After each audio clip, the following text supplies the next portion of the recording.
बनते। तू तोरण शिव फिर्यो जिन स्वाम, तू तोरण शिव फिर्यो जिन स्वाम, अद्भुत बात करी ते अमाम प्रभु नेम स्वामी। तू जगन्नाथ अंतरयामी, रिठनेम स्वामी। तू जगन्नाथ अंतरयामी, राजिमती छांडी जिन राय, राजिमती छांडी जिन राय, शिव सुंदर स्यो प्रीत लगाए प्रभु नेम स्वामी। तू जगन्नाथ अंतरयामी, केवल पाया ध्यान वर ध्याय, केवल पाया ध्यान वर ध्याय, इंद्र सची निरखे हर्षाय प्रभु नेम स्वामी। तू जगन्नाथ अंतरयामी, नेरिया पिन पामे मन मोद, नेरिया पिन पामे मन मोद, तुझ कल्याण सुर करत विनोद प्रभु नेम स्वामी।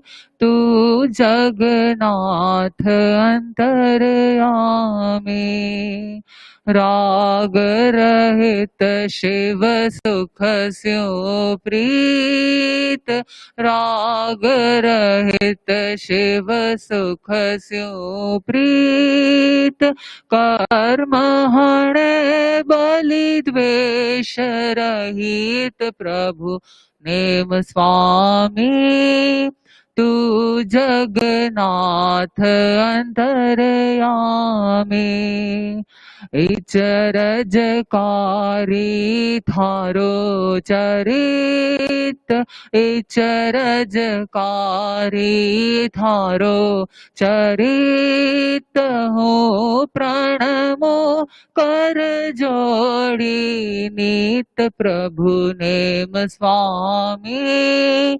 तू जगन्नाथ अंतरयामी, उगणीस विद चौथ कुमार, उगणीस विद चौथ कुमार, नेम जप्या पायो सुख सार प्रभु नेम स्वामी। तू जगन्नाथ अंतरयामी, रिठनेम स्वामी। तू जगन्नाथ अंतरयामी।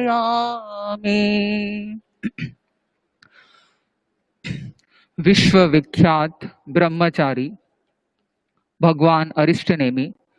उन्हें विश्व विख्यात ब्रह्मचारी क्यों कहा गया? क्योंकि विवाह का प्रसंग उपस्थित था।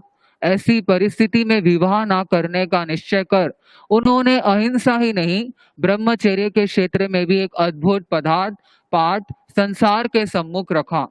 इस तरह ब्रह्मचर्य के क्षेत्र में अनुपम जगत गुरु सिद्ध हुए। इसमें कोई अतिशयोक्ति नहीं।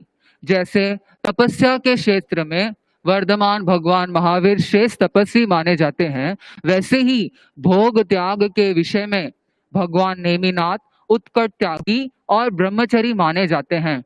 क्योंकि सुंदर अपचर सार की विद्यु सम राजकुमार, भर जोबन में जुगती सो छोड़ी राजल नार।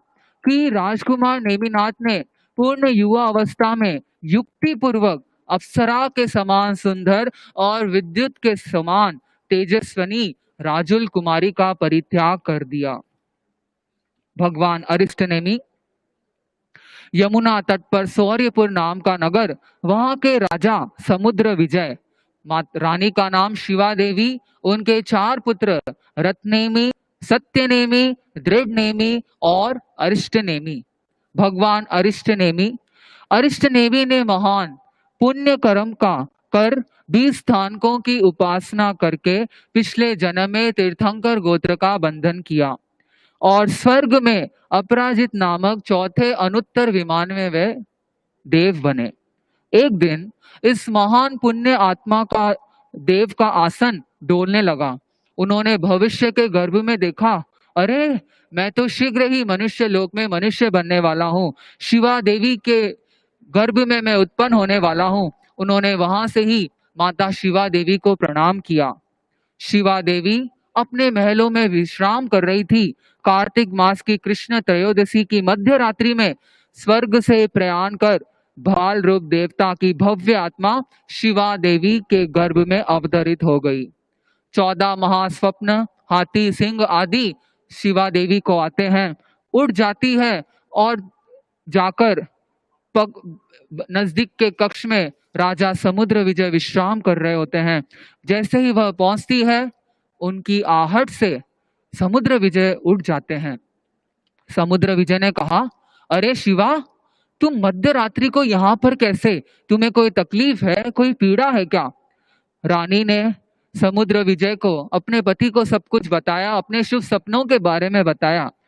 तब समुद्र विजय ने कहा कि मुझे लगता है कि तुम जगत के तारनहार उस महापुरुष की माता बनने वाली हो, जिसके चरण स्पर्श से पापियों का उद्धार हो जाएगा, धरती पर धर्म की दिव्य वर्षा होगी। आकाश मंडल में स्थित स्वर्ग के देवता, देवेंद्र, बृहस्पति सब शिवा देवी को नमस्कार करते हैं और कहते हैं, हे माता, धन्य हैं आप, आपके उदर से जगत तारनहार 22वें तीर्थंकर नेमिनाथ का जन्म होगा, जो समूचे संसार में धर्म का प्रकाश फैलाएगा। शिवा देवी समुद्र विजय की बात से बहुत प्रसन्न होती है और अपने कक्ष में वापस लौटकर नवकार मंत्र का जाप प्रारंभ कर देती है। 9 महीने बाद श्रावण सुदी पंचमी के दिन शिवा देवी ने एक सूर्य जैसे प्रकाश पुंज रूपी बाल प्रभु को जन्म दिया। कहते हैं कि राज भवन का कोना कोना उस प्रकाश से जगमगा उठा। स्वर्ग के 64 इंद्र, हजारों देवी देवताएं वहां से ही नमस्कार वंदन करते हैं। देवेंद्र ने बालक का एक अनय प्रतिरूप बनाकर माता के पास ला दिया और बाल प्रभु को अपने हाथों में उठाकर मेरु पर्वत पर ले जाते हैं। अपने 5 दिव्य रूप बनाकर देवेंद्र ने भगवान का जन्म अभिषेक किया। अब 12वें दिन भगवान का नामकरण, अंग्रेजी में कहा जाता है क्रेडल नेमिंग सेरेमनी, रखी गई। महाराज समुद्र विजय ने इस कार्यक्रम का आयोजन किया, प्रोग्राम को ऑर्गेनाइज किया, क्योंकि उनके बेटे का क्रेडल सेरेमनी था। समुद्र विजय ने घोषणा की कि जब ये बालक शिवा देवी के गर्भ में आया, तब शिवा देवी ने स्वप्न में अरिष्ट रत्नों का दिव्य चक्र नेमी देखा, इसलिए आज से इस बालक का नाम अरिष्ट नेमी रखा जाता है। अरिष्ट नेमी बड़े हुए, युवा हुए। उनका शरीर बड़ा सुघटे सुडौल था। शरीर का रंग हल्का सा नीला शाम वर्ण था। छाती पर श्री वत्स का चिन्ह देखकर लोग कहते कि अवश्य ये बालक चक्रवर्ती बनेगा। कह सकते हैं कि अरिष्ट नेमी शौर्य, वीर्य आदि सभी गुणों से संपन्न थे। उनके स्वर बड़े सुंदर थे। उनका शरीर 1008 सर्व शुभ लक्षणों का धारक चिन्हों से युक्त था। पेट मछली के आकार सा सुंदर, वज्र ऋषभ सनन और समचतुर संस्थान वाला था। अरिष्ट नेमी धीरे धीरे नेमी कुमार के नाम से प्रसिद्ध होने लग गए। नेमी कुमार के चचेरे भाई वासुदेव श्री कृष्ण, उनसे नेमी कुमार का बल ज्यादा था, उनका अमित बल ज्यादा था। यह बात का उद्घाटन, यह बात का रहस्य उस समय हुआ जब नेमी प्रभु ने आयुधशाला में जाकर उस दिव्य शंख को सहसा ही फूंक दिया, जिसे कृष्ण के सिवाय कोई उठा भी नहीं सकता था। 5 जन्य नाम का ये दिव्य शंख प्रभु के घोष का सुयोग पाकर बहुत ही तीव्र घोष में फूटा, और जिन्होंने भी इसकी ध्वनि सुनी उन्हें ऐसा लगा कि मानो कोई प्रलय आ गया है।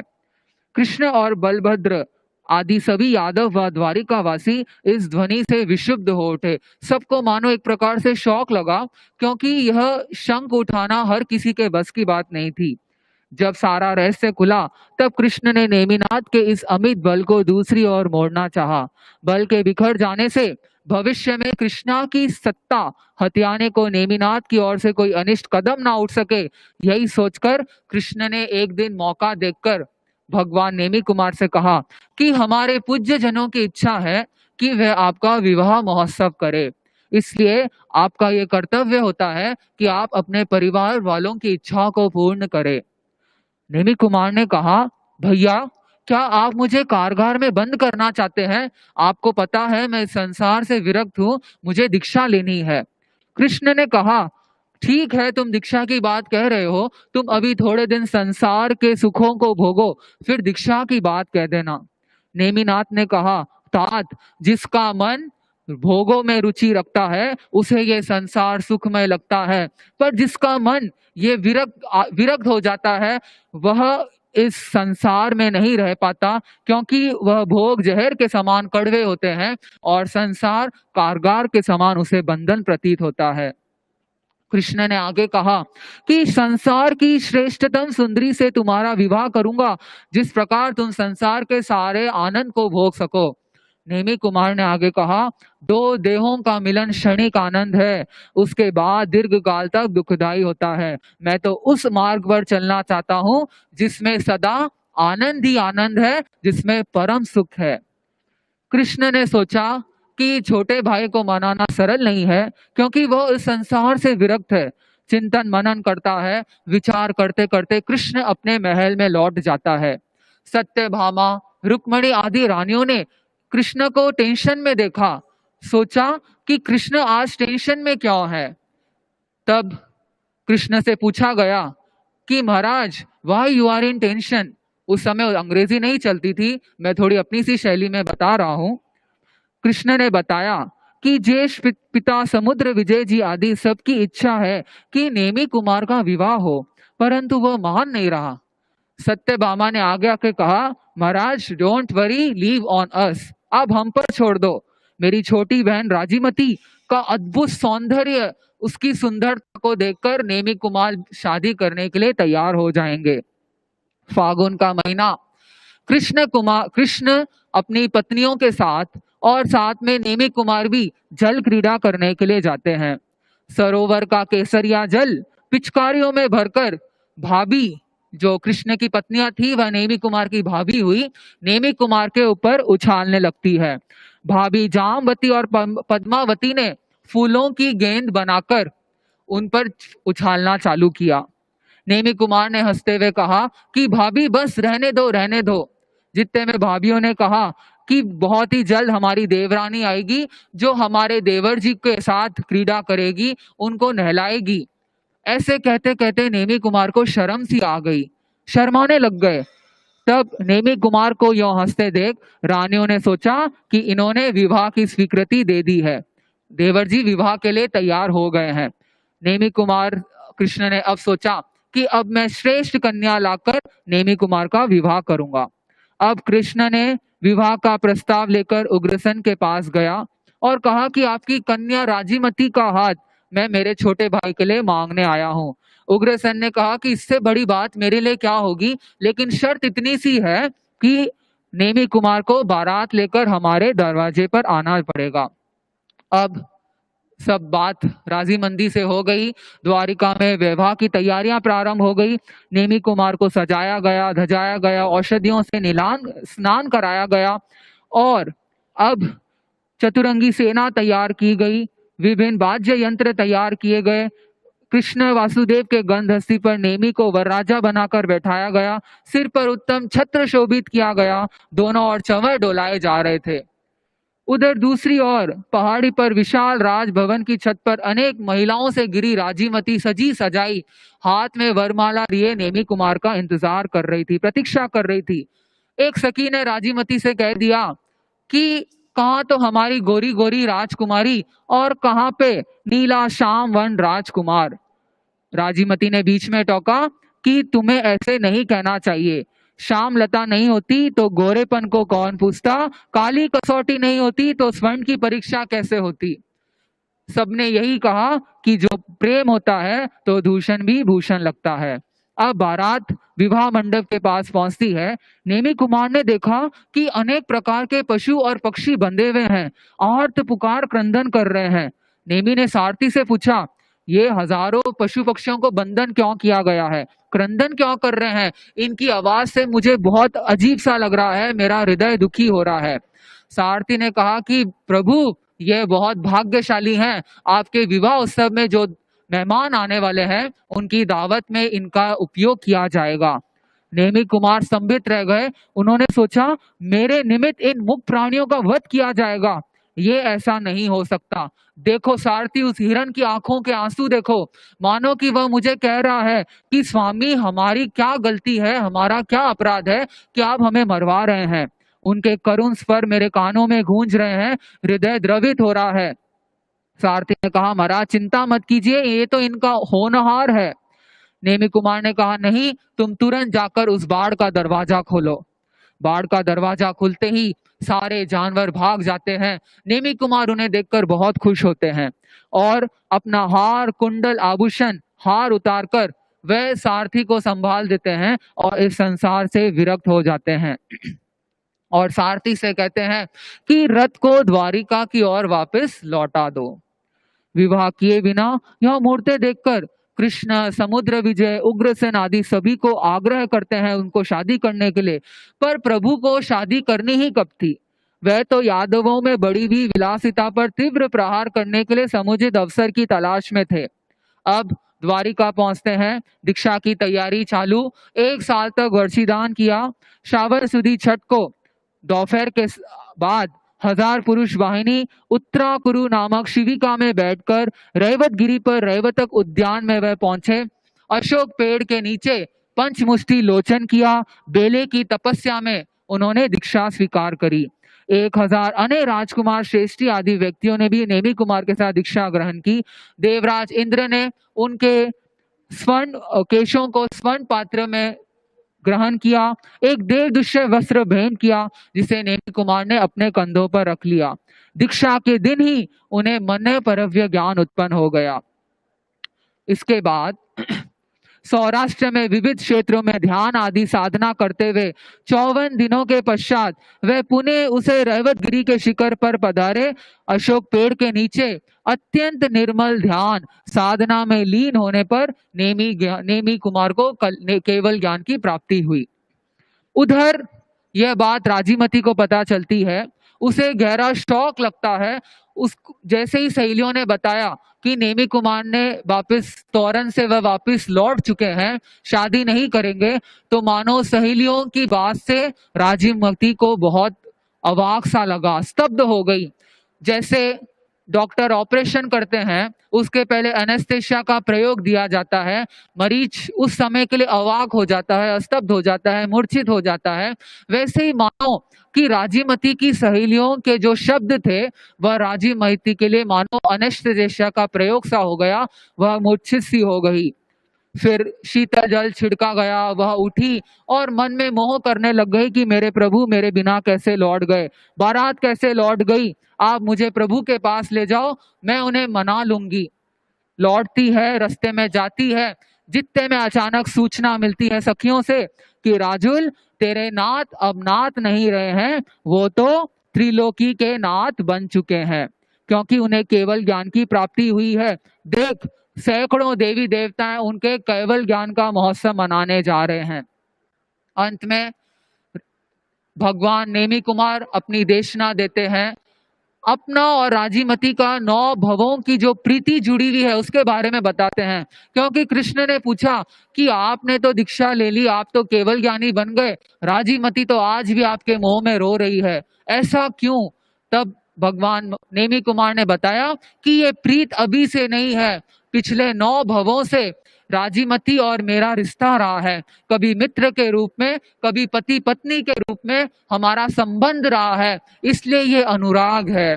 लेकिन अब समय आ गया है कि राजीमती भी शीघ्र दीक्षा लेगी और वह मोक्ष को प्राप्त करेगी। इस प्रकार भगवान नेमी कुमार की देशना से कईयों ने दीक्षा ग्रहण की। राजीमती ने दीक्षा ली, रथनेमी ने दीक्षा ली, वर्दत नाम के राजकुमार ने दीक्षा ली, जो आगे चलकर भगवान नेमी कुमार के पहले गंधर्व बने। अंत में 700 वर्ष तक केवल ज्ञान की परिया का पालन कर 526 साधुओं के साथ गिरनाथ पर्वत के ऊपर अनशन पूर्वक वे मोक्ष पधारे। निर्वाण आषाढ़ सुदी अष्टमी के दिन 300 वर्ष गृहस्थावस्थ में, 700 वर्ष साधु जीवन में, इस प्रकार उनका टोटल आयुष्य 1000 वर्ष का था। भगवान नेमी कुमार के बारे में हमने थोड़ा जानकर ऐसा लगा कि कितनी उनके अंदर भावना, वैराग्यता कितनी थी। विवाह की फिसल पट्टी पर जाकर भी वे फिसले नहीं।